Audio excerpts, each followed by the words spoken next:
CM ತವರು ಮೈಸೂರಿನಲ್ಲಿ ಬೃಹತ್ ಕಾಂಗ್ರೆಸ್ ಸಮಾವೇಶ. ಕಾಂಗ್ರೆಸ್ ಸಮಾವೇಶಕ್ಕೆ ಹರಿದು ಬರುತ್ತಿರುವ ಜನಸಾಗರ.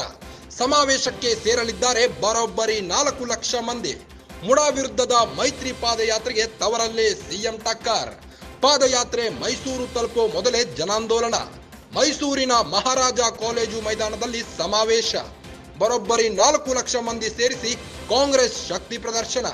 ಬಿಜೆಪಿ ಜೆಡಿಎಸ್ ಪಾದಯಾತ್ರೆಗೆ ಕಾಂಗ್ರೆಸ್ ಪ್ರತ್ಯುತ್ತರ. ದಾಖಲೆ ಸಮೇತ ಮೂಡಾ ಆರೋಪಕ್ಕೆ ಉತ್ತರ ನೀಡಲು ಸಿದ್ಧತೆ. ಬಿಜೆಪಿ ಅವಧಿಯ ತಪ್ಪು ಸಿದ್ದು ತಲೆಗೆ ಹೊರಿಸಿದ್ದೇಗೆ ಎಂದು ವಿವರಣೆ. ಎಲ್ಲ ಆರೋಪಗಳಿಗೂ ಜನರ ಎದುರಲ್ಲೇ ತಿರುಗೇಟು ನೀಡಲು ಸಜ್ಜು. ಸಿಎಂ ತವರಲ್ಲೇ ಕೈ ಶಕ್ತಿ ಪ್ರದರ್ಶನ.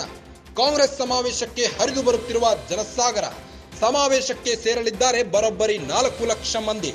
ಮುಡಾ ವಿರುದ್ಧದ ಮೈತ್ರಿ ಪಾದಯಾತ್ರೆಗೆ ತವರಲ್ಲೇ ಸಿಎಂ ಟಕ್ಕರ್ ಕೊಡಲಿದ್ದಾರೆ. ಪಾದಯಾತ್ರೆ ಮೈಸೂರು ತಲುಪುವ ಮೊದಲೇ ಜನಾಂದೋಲನ ಕಾರ್ಯಕ್ರಮವನ್ನ ಹಮ್ಮಿಕೊಂಡಿದ್ದಾರೆ. ಮೈಸೂರಿನ ಮಹಾರಾಜ ಕಾಲೇಜು ಮೈದಾನದಲ್ಲಿ ಸಮಾವೇಶ ಹಮ್ಮಿಕೊಂಡಿದ್ದು ಬರೋಬ್ಬರಿ 4 ಲಕ್ಷ ಮಂದಿ ಸೇರಿಸಿ ಕಾಂಗ್ರೆಸ್ ಶಕ್ತಿ ಪ್ರದರ್ಶನ ಮಾಡಲಿದೆ. ಬಿಜೆಪಿ ಜೆಡಿಎಸ್ ಪಾದಯಾತ್ರೆಗೆ ಕಾಂಗ್ರೆಸ್ ಪ್ರತ್ಯುತ್ತರ ನೀಡಲಿದೆ. ದಾಖಲೆ ಸಮೇತ ಮುಡಾ ಆರೋಪಕ್ಕೆ ಉತ್ತರ ನೀಡಲು ಸಿದ್ಧತೆ ಮಾಡಿಕೊಂಡಿದೆ. ಬಿಜೆಪಿ ಅವಧಿಯ ತಪ್ಪು ಸಿದ್ದು ತಲೆಗೆ ಹೊರಿಸಿದ್ದೇಗೆ ಎಂದು ವಿವರಣೆ ಪಡೆಯಲಿದೆ. ಎಲ್ಲ ಆರೋಪಗಳಿಗೂ ಜನರ ಎದುರಲ್ಲೇ ತಿರುಗೇಟು ನೀಡಲು ಸಜ್ಜು ಮಾಡಿಕೊಂಡಿದೆ.